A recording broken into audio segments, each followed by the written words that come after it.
Hello, my friend. You've heard me often talk about the mitochondria, and until recently, I really honestly realized just recently that I didn't quite understand them. I thought they were a part of the cell. Well, I heard a video by Dr. Jerry Petermann on Challenge Life Better. And in this video, he said the mitochondria are not in our human genome. They are not related to us, but we can't live without them. So that makes them symbiotic creatures with us.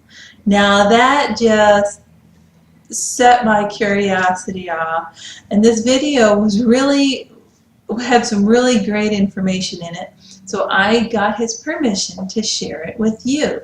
So without further ado, I'm Mary Howard RN with PowerlineHealth.com, bringing you another episode of Essentially Yours, where we want to come alongside you and help you in your day. And today we're learning about mitochondria, the creatures within us. Good day. So the question is, what is the mitochondria's DNA? Dr. Petermann, what do you think about that? It's an interesting question because first we need to establish what mitochondria is.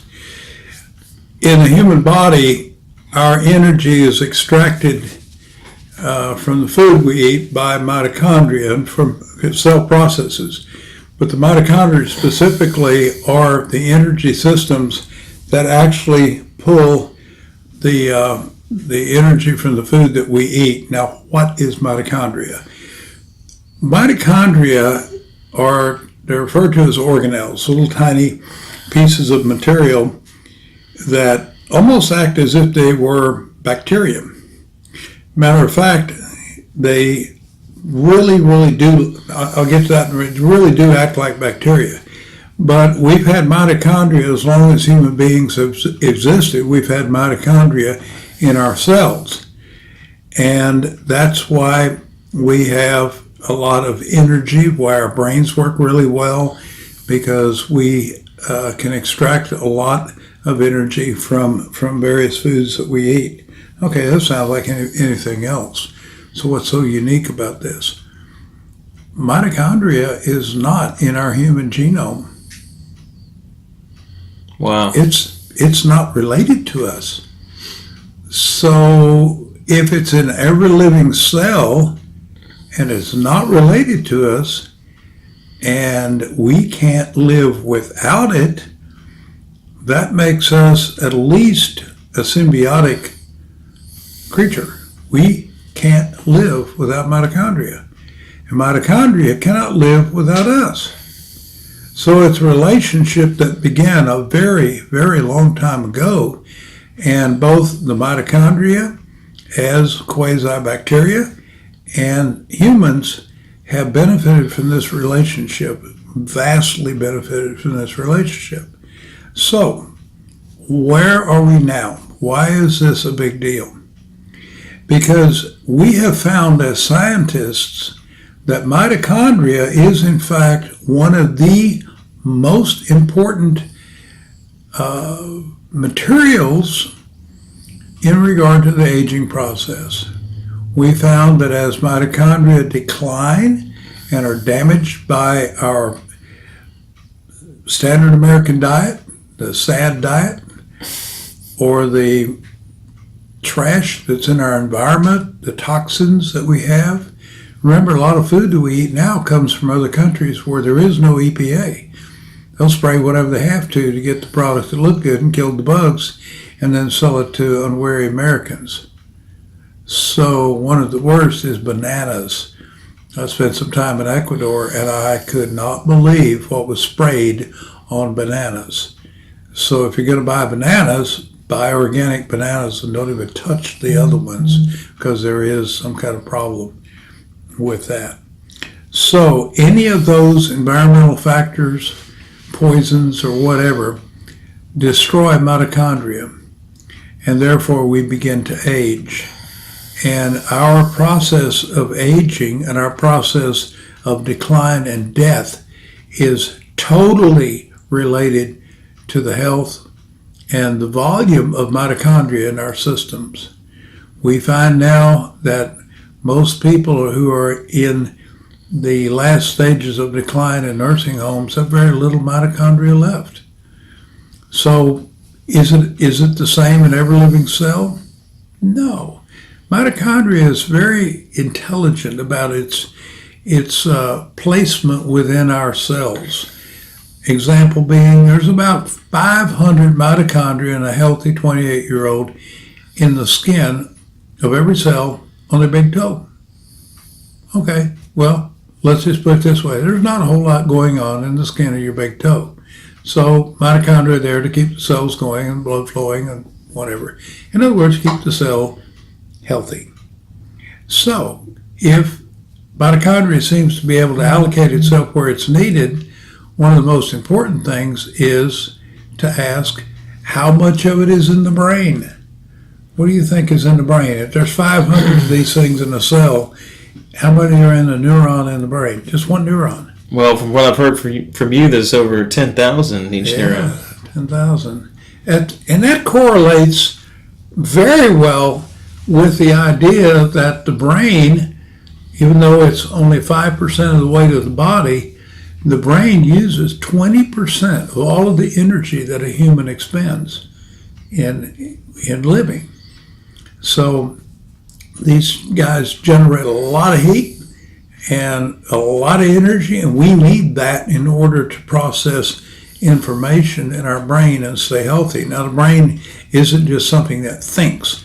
It's also a system that controls and produces signaling for a lot of the systems in the body, the endocrine systems and heart functions and the autonomic nerve systems that keep your lungs breathing without having to think, I gotta breathe. That'd drive us nuts. So we had to think about, I gotta breathe. When would you sleep? Okay, what about, the liver needs to be doing some processing and creating materials. Okay, I gotta process materials. No, nobody does that. So the brain takes care of these autonomic responses, takes care of our bodies, and the health of the mitochondria in every living cell in the body is critical. It's extremely critical. Now, if you take a supplementation, for example, Time Challenger mitochondrial support, if you take that and you're taking a bunch of other kinds of minerals and vitamins and whatever, those materials will become enhanced in their ability to nourish the body. They'll become enhanced. Why? Because the mitochondria is going to get healthier. You see, this material, the mitochondrial support, is a, shall we say, a concentrated food designed specifically for feeding mitochondria. So amazing things can start to happen in the body. You can see reduction in inflammation, a lot of other things. Does that product reduce inflammation? No, it doesn't. It feeds mitochondria. And if mitochondria are properly fed, mitochondria now don't have to be inflamed. The cells don't have to be inflamed, where mitochondria is happy. So the DNA of mitochondria is very interesting. Where do we get mitochondria? We get mitochondria from our mothers, not our fathers. Fathers are only involved in this in helping procreate and create new people. But the mothers have the mitochondria, this healthy infection in the cells, if you will, in the egg that starts out to become a person. And that then transfers, the mitochondria reproduce as the child is growing in the womb, and as the child is born. You end up with enough mitochondria to support that life. And the most mitochondria you're ever going to have in your entire life, in your whole system, is when you're 28 years old. Because that's the high point in your life. And from then on, it's a little bit downhill every year based on the fact that we may or may not be feeding the mitochondria properly. Now, I know from experimentation that if you supply enough of this mitochondrial support material over a long enough period of time, that it almost appears that aging stops. It does not stop, but the signs of aging are vastly reduced. Now, will that extend life? I don't know. But it certainly enables the body to be healthier because the mitochondria is healthier. And people who utilize some method of feeding the mitochondria and producing more active, more robust mitochondria have less disease, they have less problems in their lives with some debilitating problems that might occur for somebody who does not have that. So that's what I have to say about that. Now, obviously, at this point, I know Dave has another question. Well, I was going to ask you, from your knowledge, do you know if all mammals have mitochondria in their systems? Yes, all mammals have mitochondria. But I can't tell you if that's the case for birds or reptiles. I just don't know. I'm not a biologist. I'm a scientist, research scientist, specifically in the area of human mitochondria. And that's the limit. I will not claim any other knowledge. But I've been doing this 16 years in the research into that area. I just know that mammals have it because a lot of the scientists in the late 90s and early 2000s were doing research and used rats to count the mitochondria if they supplemented materials that would enhance mitochondria. In those experiments at UCLA Medical Center in 2002 and 2003, actually were able to reverse aging in those rats. Now, it's not talked about much, and I was in communication with these people to find out what would be the milligrams of dose per kilogram of body weight that I could use. So I tried it, and I became very sick for about an hour or two after I'd taken the material. And when I realized the material was working, but I was always getting a little stomach distress from it. When I incorporated and created a company and wanted to manufacture the product, this was a problem. I didn't want people getting sick. So I talked to a biochemist, and he said, well, what kind of digestive enzymes are you using? I said, oh, I hadn't thought about it.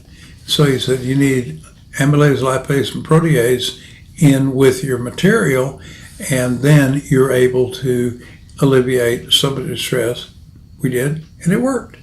And since then, people have never complained to have that particular problem that I encountered when I was buying multiple bottles of different materials and putting it together.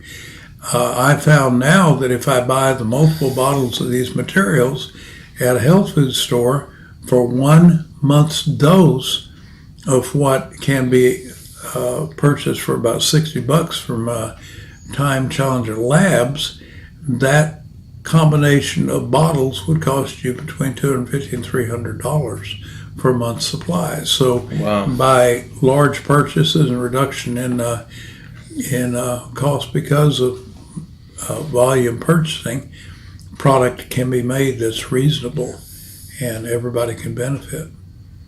So anything else that you have? I think there's some other questions we're going to get to in a bit, but that answers that one very well. Thank you for that. Well, let's close on this. And if you like this kind of discussion, please hit the like button. If you notice during our discussion, there's a link overhead that flashed on. There's going to be some material down below, and we'd love for you to subscribe. And we are doing these every day, and we're going to bring you information that you have been inquiring about, and it's a pleasure for us to do so. And again, I thank you, Dave, for being with us. Thank you. And until next time, be well. Be well.